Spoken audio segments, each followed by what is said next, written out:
येत नाही त्यांना. काहींना रोगाने पिडलं, काहींना कुटुंबानी, काहींना कोर्ट कचेऱ्यांनी, सगळे आता उमजून राहिलं. आणि या सगळ्याचा परिणाम एकच आहे की आता यांच्या जीवनामध्ये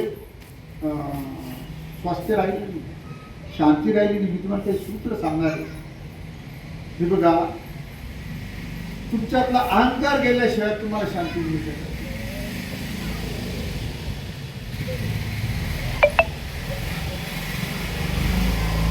सगळ्या विकारांचं, षडविकारांचं जे बाहेर घर आहे किंवा वसरी आहे किंवा बॅग आहे ते अहंकार आहे. ओंकारच संपला जीवनातला, सूर संपला, आसुरी प्रवृत्ती झाली. पूर्वी राक्षस सेपरेट असायची, आता एकाच व्यक्तीमध्ये ते रूपांतरण दिसायला लागले. एक महापुरुषांचं म्हणणं आहे की ज्या वेळेला आत्ताच्या भाषेत बोलतो नकारात्मक विचार डोक्यात असेल त्यावेळी तुम्ही स्वतः राक्षस झालेले. सब भूमि गोपाल की इसमें अटक कहा, जिसके दिल में खटक रहा बस वही अटक रहा. शुद्धच यायला तयार नाही, ग्लानीमध्ये माणूस नशेत जगतो. ह्या मीपणाच्या नशेने मला माऊली म्हणून लेकराचे हिता सदा आहे आपले, अशी कळवळ्याची जाते तरी लाफार मोठ तुटत कळा येतात, आता तुटतात, डोळ्यातून आसू येतात की हे परिणाम काय आहे. परत माणसाचा जन्म मिळणे नाही, नाही आणि नाही. आता तुम्ही किती वर्ष पृथ्वीवर आहात? 50 वर्ष. त्याच्या पुढे युगो न युगो युनाईक महाराज माणसाचं शरीर मिळणार नाही. कुत्रे झाले, बकरी झाली, ऊस झाली, निखात झाले, डुक्कर झाले, पोटातलं जंत झाले, तुम्ही काय करणार आहे त्याला. वशिष्ठ मुनी आणि प्रभू रामचंद्र बसले होते की एक किडा पुढे चालला होता असा, त्याच्या मागे एक दुसरा किडा पाठीमागून चालला. वशिष्ठ मुनी हसले. सगळे म्हणजे का पण हसले गुरुदार, गुरुदार तुम्ही का हसले. पण हा इंद्र होता पूर्वजन्मी. आता बघ त्या वासनेच्या नादी लागून रंभेच्या मागे जातो, ती रंभा होती. म्हणजे देवादिदेव इंद्रदेव त्याला सुद्धा आता वासनेतून बाहेर येता येत नाही. वासना म्हणजे मनात इच्छा राहिली, झालं नाही की होऊ शकत नाही, त्याच्यावरती स्ट्रगल करणं, युद्ध करणं किती अवघड झालं. ज्या व्यक्तीला माऊलीने किती छान सांगितलं तुम्हाला, स्वप्न ही एक सपना है. अरे स्वप्न ही एक सपना है, यहाँ क्या पराया और क्या अपना है, पण नशा उतरायलाच तयार नाही.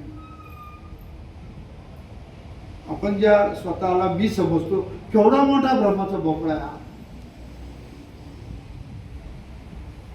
चितेवर चढल्यावर त्या मीचं काय, शेवटच्या अंघोळ घालायला लागल्यावर त्या मीचं काय. ज्यांच्यासाठी किंवा ज्यांना तुम्ही करता ते सगळे मिळून आणि दहाव्याच्या दिवशी आग्रह करून लाडू खातील केला असतं. तुम्ही भूमिका लक्षात घ्या. आणि मानव जातीला शाप मिळालेला आहे, तो फार भयानक आहे. त्यांनी पोटी पोरं येणंच बंद केलं. मुली काय मुलं काय नकोच. जो नराचा नारायण आहे त्याचा जन्म तुम्ही थांबवला. जी सर्व आदि माया आदि शक्ती तिला पोटातून बाहेर येणं थांबवलं. आणि तुम्हाला परमार्थ पण लागतो, देवदेव पण लागतो. मला कधी कधी हे माझ्या कल्पनेच्या पुढेकडे भयंकर चाललंय. भयाने सागर महाराज, तो आपण शेती करतो 10 मिनिटात जेवढा 2 गुंठ्याला आपण फवारणी मारतो ते जंतू मरत असतील. कुठं फेडायची हाय एक कोण करण्यासाठी बाहेर येते येऊन नाही राहिलेलं. विराबून आज म्हणजे माऊली म्हणून बोललो, पण आता गुरुदेव म्हणून हा अंतर लागल्याशिवाय राहणार नाही. अंतर्मुक्त प्रश्न विचारेल, मरण मागितलं तरी मिळणार नाही, मिळणार नाही. देवा मला उचलले जाणार नाही. हे चालू जन्मात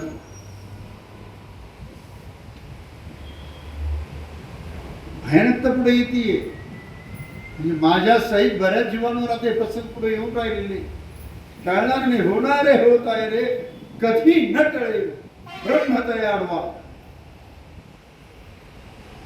सगळ्याचा मालक अहंकार आहे. किती सुंदर सांगितलं, मैपण ही एक स्वप्न आहे. म्हणजे काय म्हणते, मैपण ही एक स्वप्न आहे. क्या क्या पराया और क्या अपना है. आज 50 वर्ष म्हणजे आयुष्याला मी म्हणणं काय काय चाललंय. एवढा मोठा सूर्य गाजवली सकता, एवढा मोठा चंद्र गाजवली सकता. रोज पृथ्वी माता किती लोक संडास करत असतील, केली कुरकुर. किती लोक झाडांना तोडतायत, मारतायत. काही तक्रार, काही दगा, काहीच नाही ना. कधी नदीने पाणी पिलं, तक्रार केली, म्हशी धुतल्या, बाकड्या धुतल्या, तिकडे पाणी गेलं, तिकडे पाणी, काहीच नाही ना. जसं आकाशामध्ये जरी भूकंप झाला, महापूर आला किंवा पूर आला किंवा विजा चमकल्या, आकाशावर त्याचा काही परिणाम होत नाही. प्रवचनाला शॉर्टकट घेऊन मला महत्वाचं हे म्हणायचंय, सूर्यप्रकाश कधीच मारणार नाही, म्हणतच. चंद्रप्रकाशही मारणार नाही, म्हणणार नाही. प्रकाशाचा घाणवास पण येणार नाही, कारण तो शुद्ध आहे.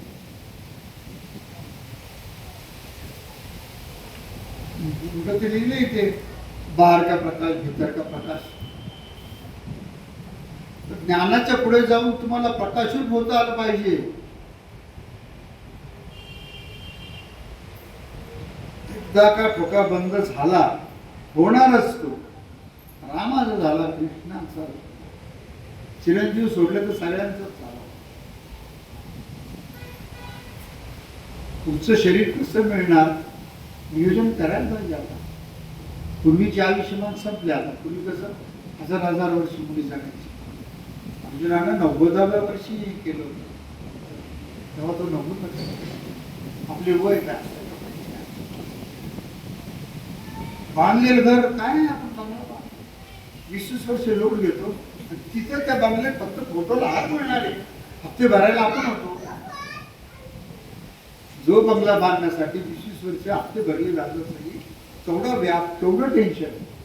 अंत काय, 2-5 वर्षात, 10-5 वर्षात, 4-2 वर्षामध्ये त्याचे 30-30 वर्ष हप्ते भरले, ते 2-4 वर्षामध्ये तिथल्या फोटोला हार मिळणार. फोटोला आपल्या नातू त्यांचे पोरं आले तर फोटो गायब होणार. वृत्ती, प्रवृत्ती, आवेग वाढले बॉडीमध्ये. याची भयानकता समजून घ्यायला पाहिजे. माणसाशी माणसासारखं वागणं सोडून दिलं. खूप भयान परिस्थिती येते. जसं व्यासांनी अगोदर महायुद्धाला म्हणजे अगोदर सांगितलं होतं दुर्योधनाला, धृतराष्ट्राने, त्यांनी ऐकलं नाही. आणि ज्यावेळेला पाप फेडायची पाळी जी सागर महाराज, तर प्रत्येक जण गंगेत जाता आंघोळ करून घरी येतो, पवित्र होतो माणूस, खरं येतो. पण मग गंगेचाच पर्दा भीष्म होता, बाणावर तो झोपणं टळलं नाही त्याला. त्याचं काय करायचं, याचं काहीतरी करावं लागेल. सर्वात्मक गुरुदेव परिवाराचा गुरुदेव म्हणून जर म्हणाल, तुम्ही दुःखच मागितलेले, तेव्हा तुम्ही माझा विचार करणं सोडून द्या. व्यक्तिगत 1 पर्सन बाबांनी ज्यावेळेला तपस्या प्रसन्न झालं, बेटा तुला काय पाहिजे, हे कसं आहे, मला खूप दुःख आहे, ते म्हटले तर असं. नंतर माझ्या जवळचे सगळे गुरुजन वगैरे होतात, ते सगळं मला विचारलं असं का केलंस तू. म्हटलं मग मी माझ्या गुरूंच्या पायाजवळ राहील. जगाच्या नादी लागायला भरकटल्याला का अहंकार आहे, वासना आहे, सत्ता आहे, धनसंपत्ती आहे, आत्मप्रौढी आहे, महत्ता आहे, संगत आहे. एकदा भरकटलं तर गेलं ना, पतंग तो उडतो आकाशात, की ज्याचा दोरा उडवण्याच्या हातात तिथून तुटला, त्याचं पुढे काय ते सांगता येणार नाही. माता कुंतीने पण महाभारताच्या प्रसंगात तेच मागितलं, देवा सगळं झालं तर उद्या, पण तू मला दुःख दे. व्यक्तिगत आज वचन रामचंद्र गायकवाड उर्फ गुरुदेव, उर्फ भगवान, उर्फ आत्मा परमात्मा, उर्फ सत्कार, उर्फ भाऊ, देवाचा देव, गुरुदेव, माऊली, प्रत्येक भागात वेगळे वेगळे लोक मला पोहोचतात. जिवंत देव असं म्हणणार एक वर्ग आहे, आणि निगेटिव्ह म्हणणार पण एक वर्ग आहे. परंतु त्यांनी प्रार्थना काय केली देवाला, दुःखांच्या सागरात लोटा गुरुनाथा, सुखात स्मरण तुमचे होत नाही आता. दुःखांच्या सागरात लोटा सद्गुरुनाथा, सुखात स्मरण तुमचे होत नाही आता. घडोघडी देव माझा अपमान होऊ दे, स्तुती ऐवजी माझी निंदाची होऊ दे. घडोघडी देव माझा अपमान होऊ दे, स्तुती ऐवजी माझी निंदाची होऊ दे. निंदेने चित्त शुद्ध होईल ममनाथा, सुखात स्मरण तुमचे होत नाही आता. दुःखांच्या सागरात लोटा सद्गुरुनाथा, सुखात स्मरण तुमचे होत नाही आता. जेव्हा मला कोणीही नाही म्हणेल, ठोकर मारील, धुतकारील, तुच्छ समजल, टाकून देईल, लोटून देईल, झिडकारील, माझा असणं आणि दिसणं सुद्धा त्याला सहन होणार नाही.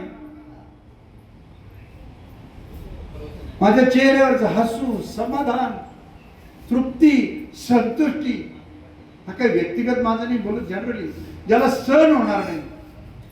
जेव्हा मला कोणीही नाही म्हणेल, तेव्हाच देवा तुझी सेवा घडेल. सेवेने सुखात जीवन होईल ममनाथा, सुखात स्मरण तुमचे होत नाही आता. दुःखांच्या सागरात लोटा गुरुनाथा, सुखात स्मरण तुमचे होत नाही आता. ही माझी प्रार्थना मला लागू पडली, त्याच्यामुळे मला फायदा झालाय, हीच झालं, लाभ झाला.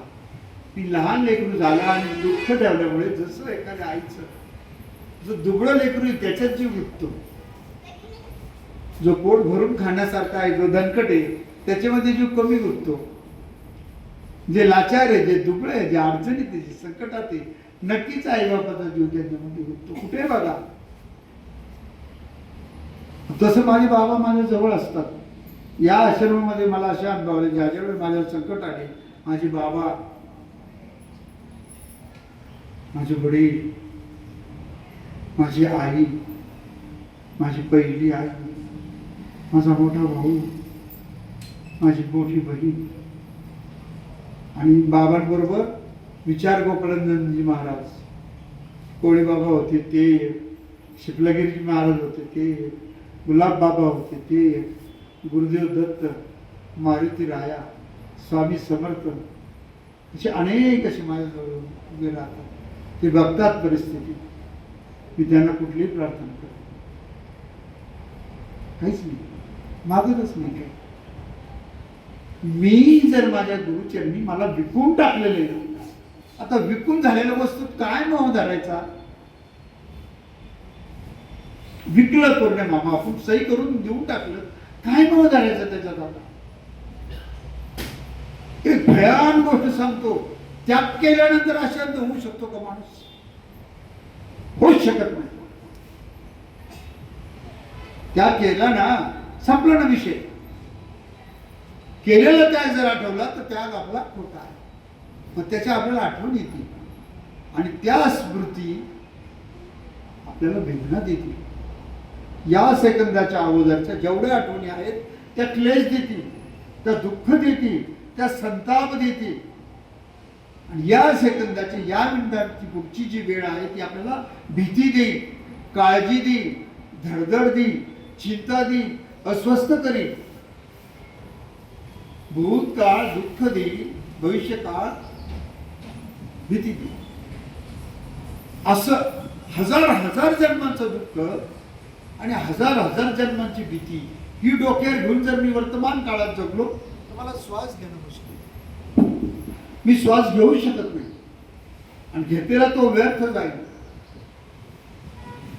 एका सेकंदापूर्वी जे झालं ते आता आपण आंघोळीला बसलो, पहिले पाण्याची लहर आपल्याला लागली, आंघोळ होईपर्यंत ते पाणी किती लांब गेलेलं.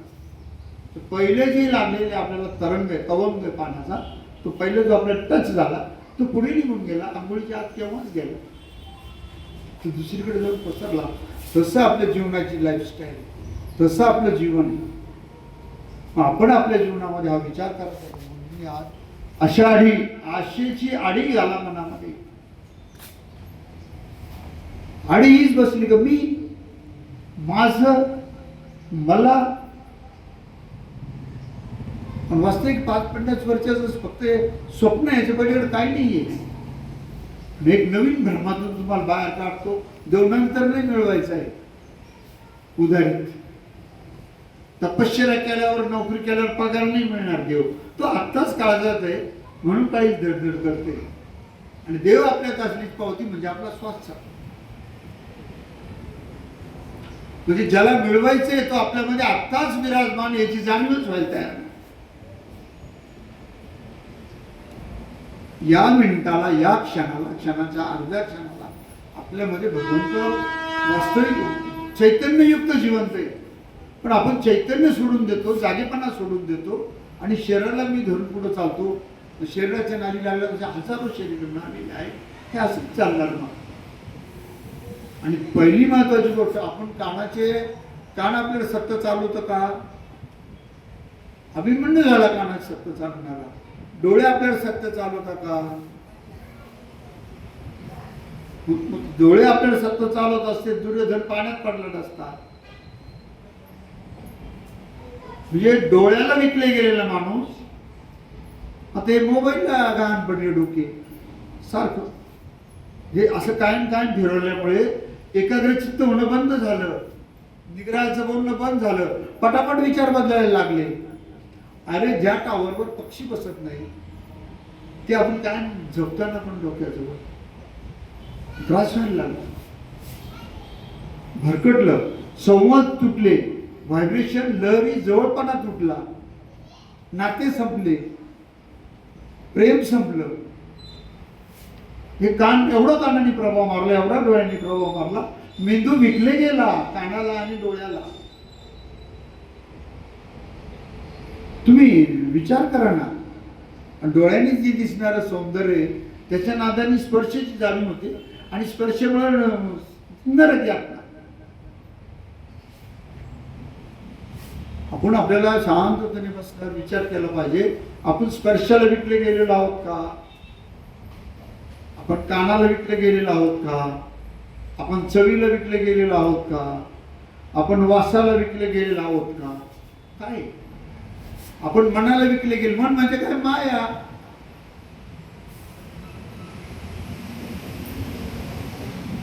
बाहेर चैतन्य येऊन राहिलं, वीर अभिमन्यू झालेले. आणि जर आपला पृथ्वीवर जन्म होतो आणि तो कलियुगात होतो, आपण नाही सुधेचे एक मग स्वर्गलोकात का नाही झाला, सत्यलोकात का नाही झाला, वैकुंठात का नाही झाला? आणि रोजचे रोज आपल्याला आपली निष्ठा, आपला दूध व्हावा लागतो. आपण आपलेच धमके, तरी मी, तरी माझं एवढा ग्रेट आहे बंद करणं तुझं होतं का? नाही होत.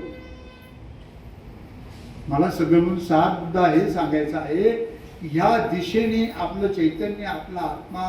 काही जण विचाराला गाण पडले, अरे विचार तुझ्यापासून वेगळे बाबा, तू वेगळा आहेस. त्याच्या मनात किंवा तिच्या मनात विचार जन्माला दिला होतं हेच करेल. तर कशाच करेल? परिस्थितीच्या दबावात, मनस्थितीच्या दबावात, सांगल्याने, ऐकल्याने, पाहिल्याने, स्पर्श झाल्याने, चोखल्याने, वास घेतल्याने तुझ्या मनावर हा प्रभाव झाला. मग ते तुझ्या डोक्यात विचार आले. विचार कुणाचे कधी झाले का? हा एक रोग झाला की जसं आता मी इथे लांब बसलो, किती जण आले गेले, मला काही धक्का लागला नाही. तसे मस्तकामध्ये दररोज 60,000 विचार येतात, निघून पण जातात. साक्षी भावाने बघतो का आपण त्याला? आणि ठीक आहे, आता आपल्या मनात हे विचार गेले नाही, संपला विषय. हा एक अभ्यास, हा गूढ अभ्यास, हा जर तुम्हाला नाही जमला तर मग मला कळकळीने सांगायचं आहे तुम्हाला, परत माणसाच्या जन्माची आशा धरू नका. आहे तोपर्यंत इथंच थांबलं. पुढे तुमचं काय होईल, कुठला जन्म मिळेल, कुठला मिळणार नाही सांगता येत नाही.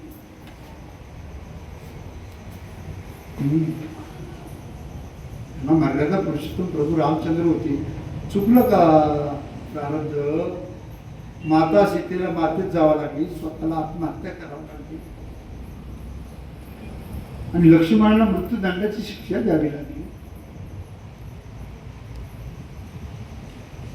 वडील वारले, देव जन्माला आला त्याच्या घरात असला, राम जन्माला आले, भाऊ बहीण मेली, आईबाप जेलमध्ये गेले, कुटुंब सहित सगळ्यांचा शाप मिळाला, मुले नाश झाला.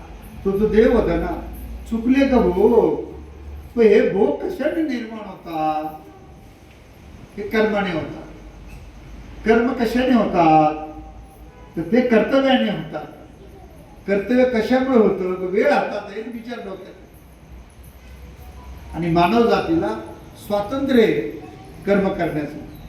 आपल्या मनात आलं मारली की चालल्या, डुकराला जमल का असलं, गाईला जमल का असलं, नाही जमणार. खूप भयान रस्त्यात चाललेले, जसं एखादा भयान रोग झाला त्याचं शेवटच. मी निर्वाणीचं बोलतोय तुमच्याशी, अशी बोलण्याची हिंमत कोणी दाखवणार नाही. हो, तुम्ही जर मला गुरुस्थानी मानता, शेकडो वेळेला सांगितलं देता, मी काय बोलतो त्याला मान द्या. मला मानून, मला नमस्कार करून, मला खुश करून तुमच्या आयुष्यात फरक पडणार नाही, पडू शकत नाही. कृष्ण जवळ असताना द्रौपदीचं दुःख गेलं नाही, भीष्माचं गेलं नाही, त्याच्या कुंतीचं सुद्धा गेलं नाही, त्याच्या राधेचं नाही गेलं, बाकीच काही उपयोग होणार नाहीये. पद्मगती घडली आली. जर नरकातली आळे झाली असेल, आणि जर इंद्रपदाचा देव त्याचा देवांचा राजा झाला असेल, दोघांना तर जीव सेम आहे ना, एकच आहे ना, जीवात बदल नाहीये. जसं मगाशी वैशिष्ट्य मुनी आणि प्रभू रामचंद्र वैशिष्ट्य मुनी हसले का, बघ म्हणे विरांबाचा आणि त्याच्या मागे हसत चालला, हा पूर्वजन्मी इंद्र होता. भयान वाटतं, काळजी वाटते, भीती वाटते. आई या नात्याने काय, मला कोणी मला बेडे पिताना पाहिलं, सिगारेट पिताना पाहिलं, हॉटेलिंग फार मांसा म्हणजे पाहिलं, तंबाखू पाहिली, गांजा पाहिला, चिलिंग पाहिली, सिगारेट्स पाहिलं, जर घर काही काहीच नाही ना, चहा सुद्धा नाही, थकवा आला तर औषध काही. जर माझ्या कर्माची गती मला टळू शकत नाही, रामाच्या कर्माची गती रामाला टळू शकत नाही. तुम्ही किती सोपा विचार करा. सगळे लोक चालले चारी धाम गंगेत दर्शन करायला, एक कुंभमेळ्यामध्ये आंघोळी करतात, साधू संत एवढे आले. अरे पण त्या गंगेच बरोबर भीष्म होते ना, तडफडून किती हाल झाले मानावर. तिच्या आंघोळ केल्याने जर तुम्ही स्वच्छ पवित्र होता, मग तिचं ते पोरग आहे स्वतःच, त्याला का नाही तोच झाला तसा प्रश्न या. मनाला विचारा, एकांतात या, अंतर्मुख व्हा. सर्वसामान्य विचार कागद वाचून बडबडीने बरेच प्रश्न असे की ते गप्पाने सुटूच शकत नाही. आपला मूळ विषय होता की लोकांना गप्पा मारण्याची सवय झाली. मोबाईलची मारतील, पेपरची मारतील, टीव्हीची मारतील, नातेवाईकांची मारतील. ते सगळं संपलं ना सर, आपल्याशीच मारतील. अंथरुणामध्ये तुमच्या आयुष्यात जर तुम्ही माऊलीचे भक्त असाल, शिष्य असाल, 10 मिनिटं झाले माझ्या डोक्यात एकही विचार नाही आला, छातीला हात लावा, हिमतीने सांगा. आणि तुम्ही जप करायला पडले तरी ते जप सोडून तुमच्या डोक्यात किती किती किती विचार आहेत. सुरुवातीला साधक अवस्था म्हणून ठीक आहे, उखाडा उकरत जातो तसं सगळं बाहेर फेकलं. पुढे पुढे काय?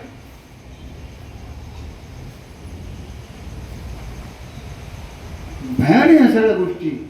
आता भारतात जन्म मिळाला म्हणजे ते रोज सकाळी होतील, संध्याकाळ पण होतील. नाही मिळाला तुमच्या जीवाला भारतात जन्म तर सकाळच होईल, संध्याकाळ होईल, गंगा राहील, कृष्ण राहील, काय तुम्हाला आठवतील पूर्वजन्मीच्या स्मृती.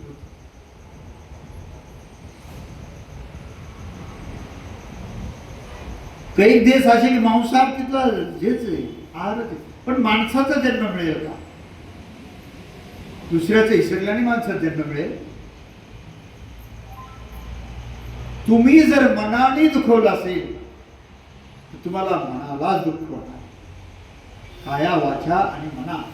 तुम्ही जर बोलून दुखवलं असेल तर तुमच्या वाट्याला रिबाउंड होऊन ते बोलण्याचं दुःख तुमच्या अंगावर येणार. तुम्ही जर शरीराने दुखवलं असेल तर तुमच्या वाट्याला शरीराचं दुःख वाटायला येणार आहे. ही कर्मगती. ते कवी प्रदीपचं मला फार आवडायचं. कोई लाख करे चतुराई चतुराई कर्म का लेख टले नारे भाई. कोई लाख करे चतुराई कर्म का भोग टले नारे भाई. जसा